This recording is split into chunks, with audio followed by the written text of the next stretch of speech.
High on a hill, overlooking the vast plains of Galicia, Olesko Castle has stood for nearly 7 centuries.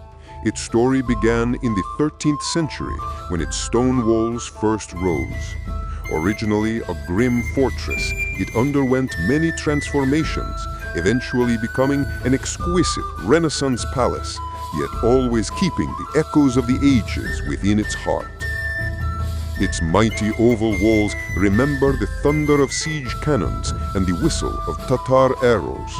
It was here, amidst a raging thunderstorm and a Tatar raid, that the future king, Jan III Sobieski, the legendary victor at the Battle of Vienna, was born in 1629. The castle has known both glory and oblivion. Fires, earthquakes, and centuries of neglect nearly erased it from the face of the earth. But reborn from the ruins, it stands open to the world once more.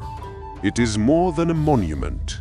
It is a priceless treasury of art, where the spirit of the past speaks to us in the language of eternity.